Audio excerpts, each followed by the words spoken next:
This is Headline Humboldt. I'm James Faulk. Thanks for joining us. It's not an exaggeration from the Biden administration when they say that vaccinating the entire country, effectively twice, is the most complicated and difficult logistical challenge we've faced as a country since World War II. That complexity is mirrored all the way down the supply line, from manufacturers to national governments, from national governments to state leaders, from state leaders to county health officers, and from county health officers ultimately to clinics and pharmacies and into people's arms. This week, the county is working to make progress both in getting people vaccinated and in addressing several of the demographic disparities that have come to light. So far, at the end of this week, the county has delivered more than 21,000 shots in arms, and they've now expanded the targeted group to include people over the age of 70, teachers, and others. These deployments are coming just as we seem to finally be leaving the winter holiday surges behind us. Our infection numbers have steadily dropped this week, relieving some of the worst pressure facing officials as they seek to get their arms around all of these issues. But part of what health officials do, in addition to addressing the problems we already have, is to keep an eye out for problems that may be looming just over the horizon. Public Health Officer Ian Hoffman this week pointed to one such possibility. The advent in recent weeks of differing COVID strains presents a stark threat, he said, one that could possibly result in yet another surge in local cases. This possibility arises just as locals have taken their foot off the pedal in terms of COVID testing. To fight this eventuality, people need to get tested, sign up for vaccinations when they're available, then double down on the basics of masking and distancing. I know these are tired messages, as if the scratched record of public health policy has been stuck on the same 4 beats for a year now. Yet we all need to dig in and find the patience and fortitude necessary to keep up the good fight and save as many lives as we can. Now, the interview.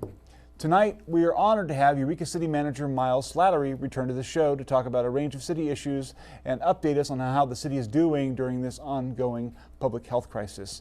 Thank you for joining us, Miles. Are you there? Yes, thank you for having me, James. It's always a little bit of a mystery in the time of Zoom. You know, I have to call out and find out if you're still there with me, but you are, so that's good. Let's start with the revision of the city's camping ordinance. If I'm not mistaken, the city just approved a revision. Can you describe what that looks like and why? Yeah, we're in the process of approving it. We have introduced it to council and it's going back for adoption on Tuesday of next week. Okay.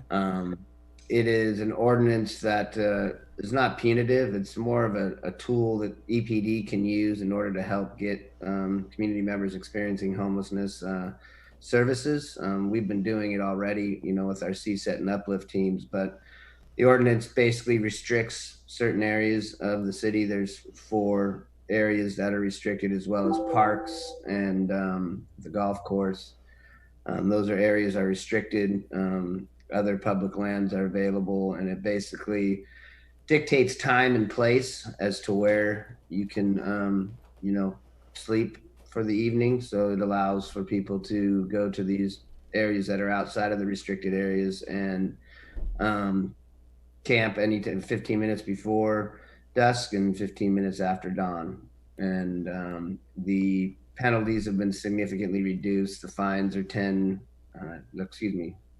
30, and 50, I believe, for first, second, and third. Yeah. But there's a heavy emphasis on them participating in our diversion program, which is and restorative justice, basically a way to, in lieu of going and getting fined, they can get into the programs that are social services programs that Uplift offers in order to avoid that. So we can enable them to, depending on where they're at in their lot in life, if they need an ID card, a social security card, job skills training program, which we have a part of, so they can enroll in that program, and based on where they're at, they can set a certain milestone. They reach that milestone, and then they don't have a fine associated with it.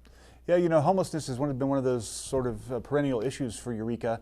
I mean, what is it about Eureka, first of all, that attracts our homeless population, and what do you think? I mean, the city's done a lot in recent years to address this, from the partnership with Betty Chin and whatnot, and now this revision to the camping ordinance, but what remains to be done?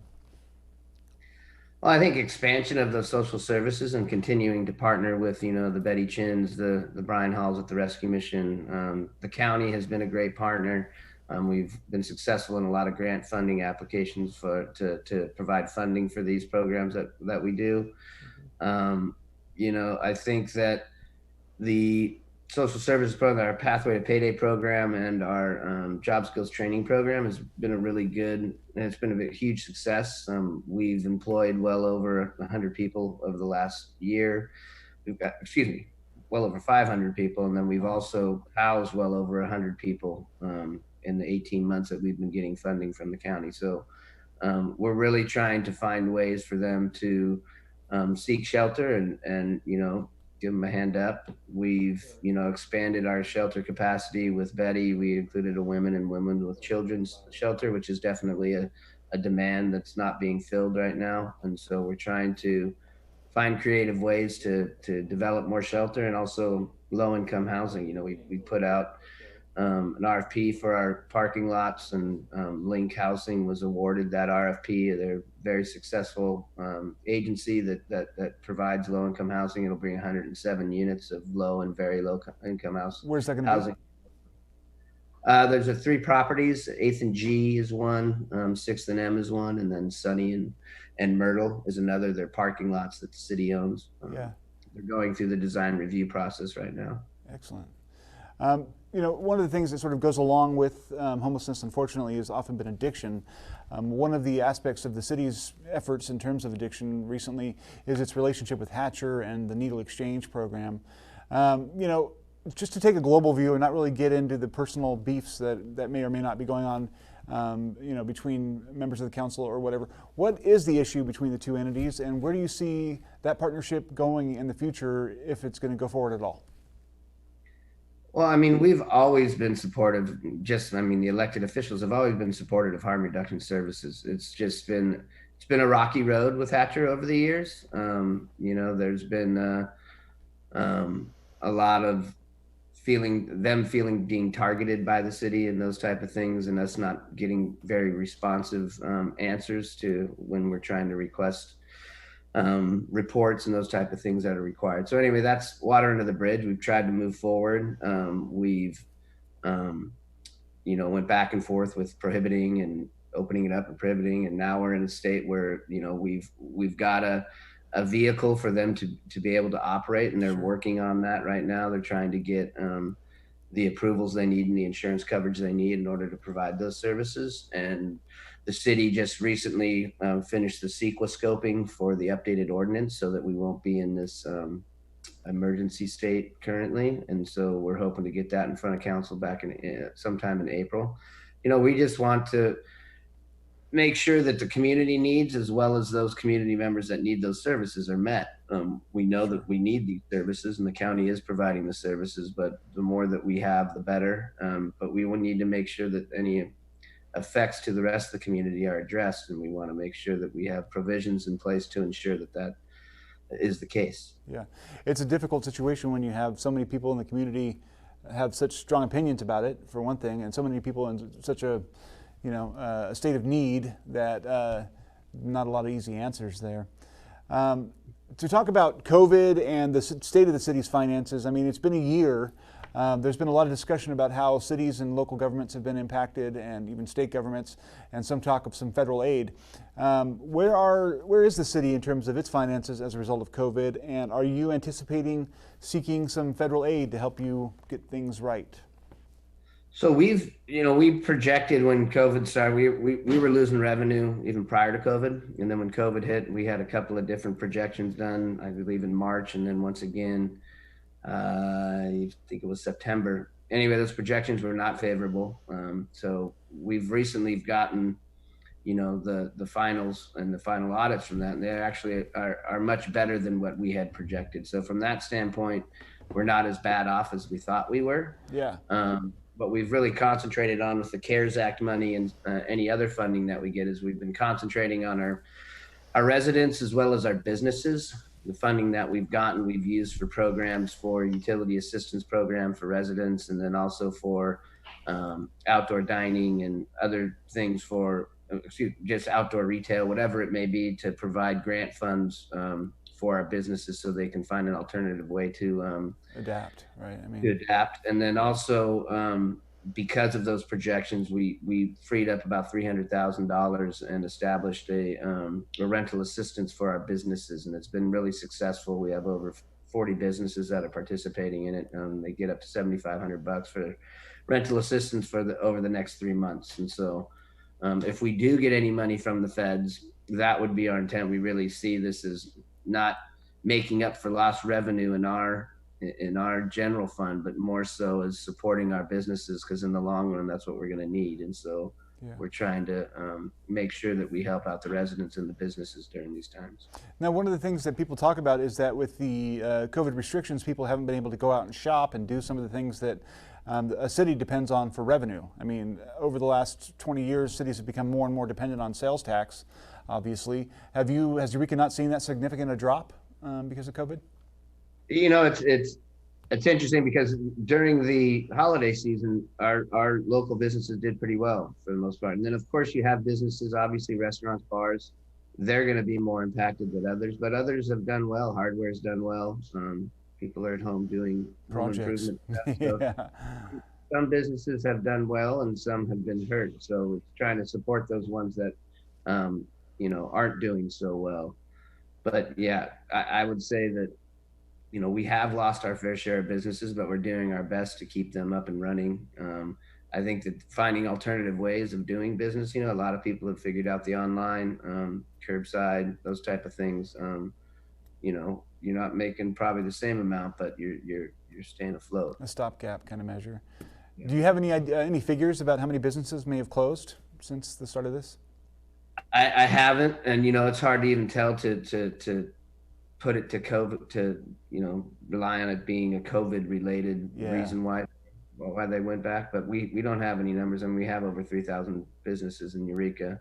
Wow. And so we don't have an idea of what's been lost. I'm sure when it's all said and done, we'll have a better idea. We do know the ones that, because we put criteria on these grants, and we, make it so that it's very similar to the PPP and the other loans that they have. But we make sure that, you can demonstrate that last year you've lost at least 20% of your revenue or 20% of your workforce in order to qualify for this. So it is saying something that, over 40 of our businesses qualify, and there's still a waiting list. And so we're hoping to get some funding to supplement that so that we can continue to help them out. Sure. So next week on the show, we're lucky enough to have Police Chief Steve Watson to come on the show. How would you assess your relationship with the chief? I mean, it really seems to me, from outsider's perspective, observing that the two of you are kind of a kind. You guys are a fresh set of eyes with kind of an approach that mirrors sort of the political direction of the council. But how would you describe your relationship with the chief? We have a great relationship. When I was in community services, Uplift was a part of that. And so we've always had a good partnership with them in developing the social services program that we both provide, or that the city provides. And I think he's forward thinking and looks for alternative ways for solutions. This has been a tough year for public safety, especially for the police force, and a lot of things that have happened in the past. I think we're far ahead of other agencies, so that we had a look, as what they're asking, because all the social justice was, hey, take this funding and put it towards social services program that are more preventative as opposed to reactionary. And we've been doing that for a very long time. We have a good chunk of EPD's funding is going towards social services. CSET is, I think it's 4 officers and a sergeant that all are in the mindset of, reaching out, meeting people where they're at, connecting them to the services they need, whether it's the drug addiction services from Waterfront Recovery Services or just shelter for Eureka Rescue Mission. We're constantly uplifting EPD are down at free meal during this pandemic time. We've been the reason why they've been, not the reason, but the main reason as to why they've been able to maintain their free meal services. Our uplift staff and CSET have been down there helping them out. So, all of that stuff that happened, I think that when we went through the budget cuts, it wasn't because we were cutting, everybody had to take a cut, but I think that it wasn't more significant on EPD.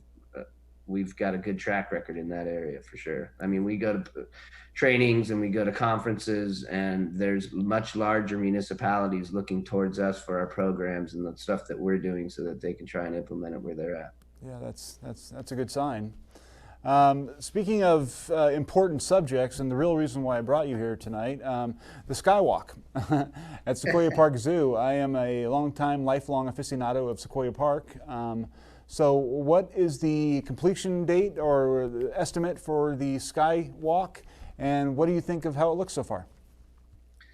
Well, for your last point, I think it looks great. I've shown pictures to family members and other people, and they think it looks like the set of a Star Wars movie. Now, just to be clear, the Skywalk is a trail that's in the canopy of the redwoods at Sequoia Park. Is that right?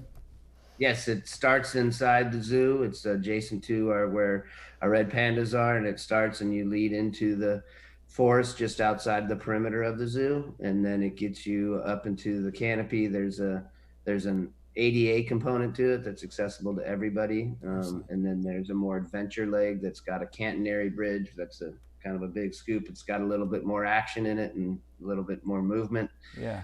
So there's two routes for it, and it ends up getting you to up to 100 feet in the air over the ravine that goes down to the duck pond. It's really impressive. It is construction wise, it's up. We're looking to get our final inspections on it as far as the structural part of it, but it's not completed in the sense of kind of working out any kinks. So we're going to do some beta testing with people going up there and see what the experience is like and anything that we may need to adjust. And then we're going to be having all the interpretive signage needs to be put in place. And then after that, we'll probably have a local soft opening sometime in the future here. And then after that, do a grand opening. We're looking at setting a date sometime in the future and hoping for the best.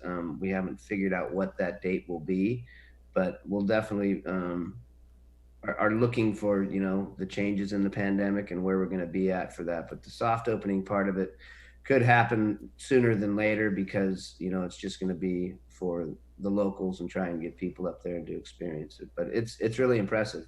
What's even cooler is we're doing a lot of improvements in Sequoia Park itself. Right now we're doing a upgrade playground in the park, as well as a new restroom facility. But on the second phase of that, we're looking at upgrading that existing playground area. And one of the components that we're looking at installing there is a miniature skywalk to mimic the skywalk that comes out of the park there. So it's good things to come for Sequoia Park. Excellent. And the city as a whole, it sounds like. We're out of time, Miles.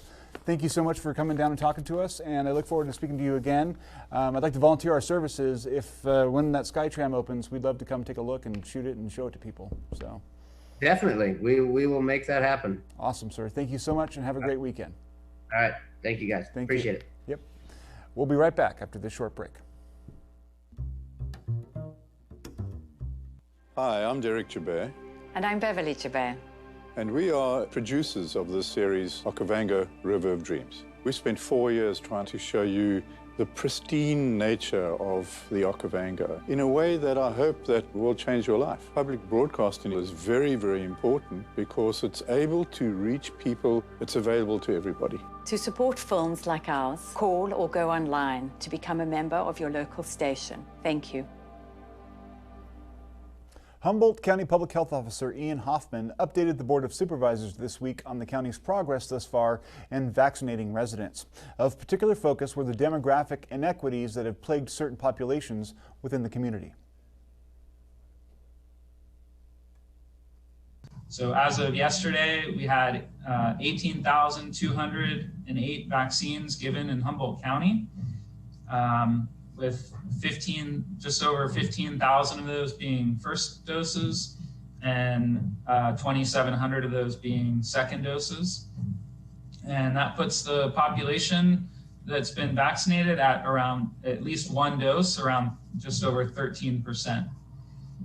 In terms of who's getting the vaccine, we know that based on this data, we've reached about 50% of our 75 plus population, which I think is a really great inroad, and we continue to work on getting through to that population with specific outreach through the interest form, through our clinics and partners around the county, and also through calling folks who've signed up for the interest list who don't have access to the internet.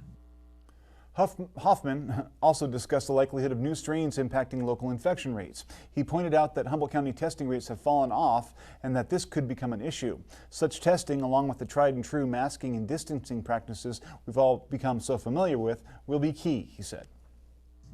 In terms of other demographics that we have noted from this data, we've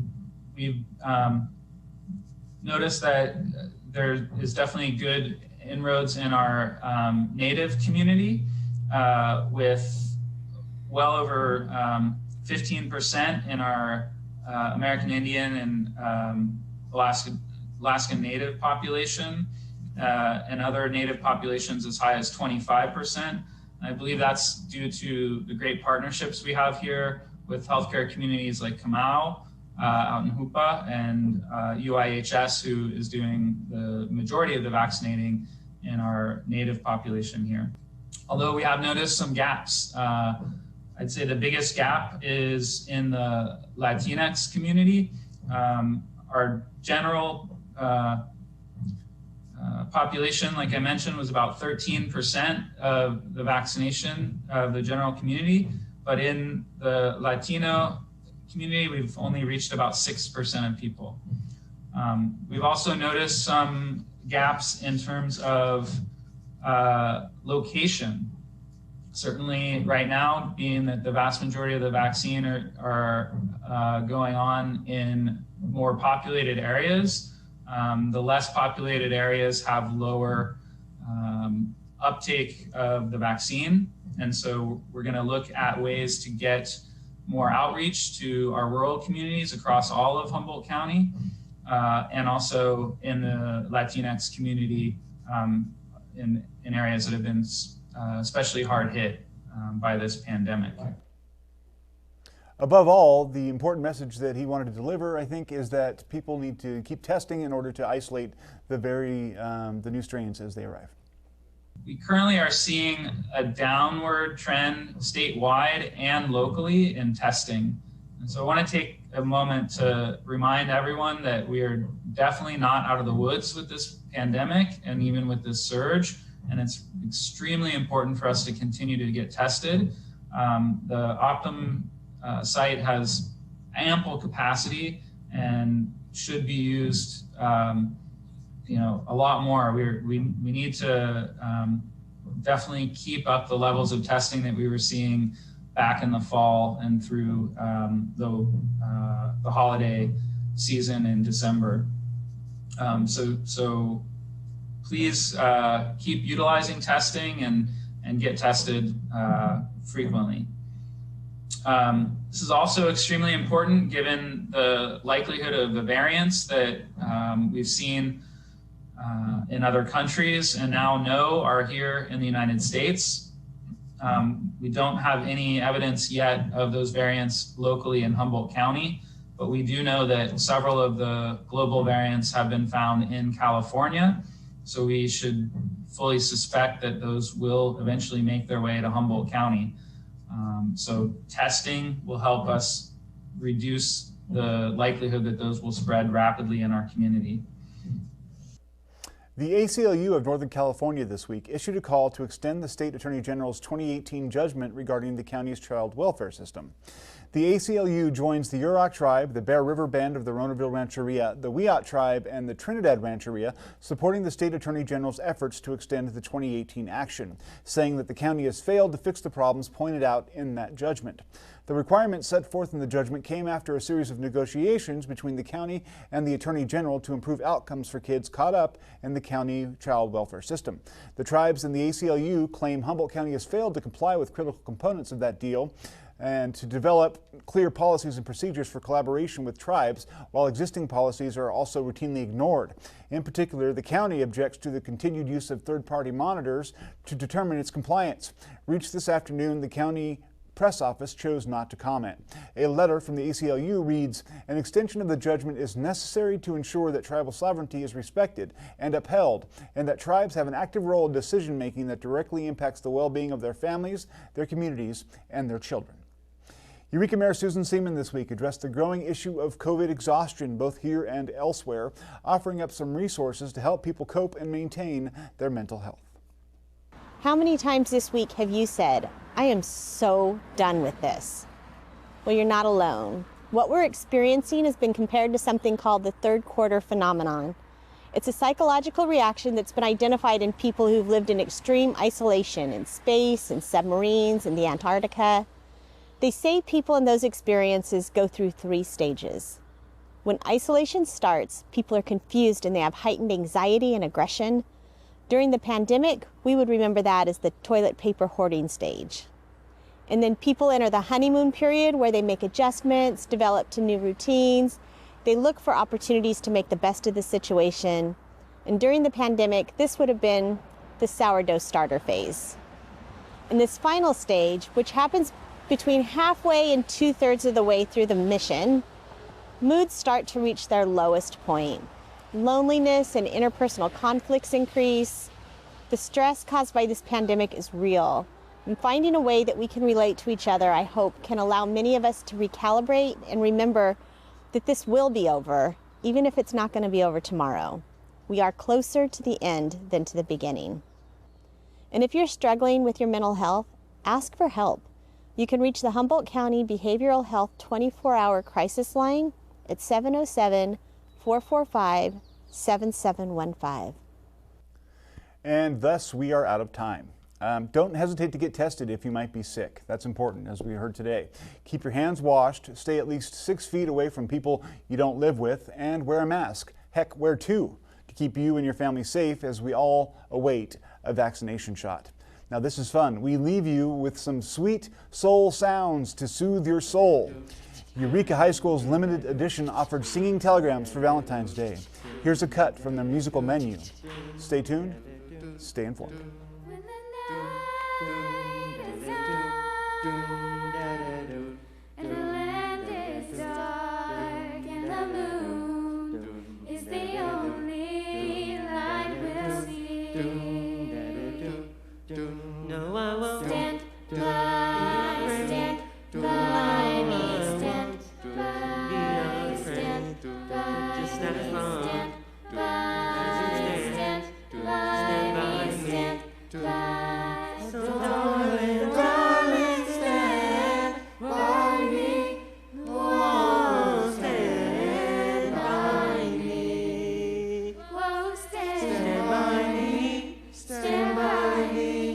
Stand by me.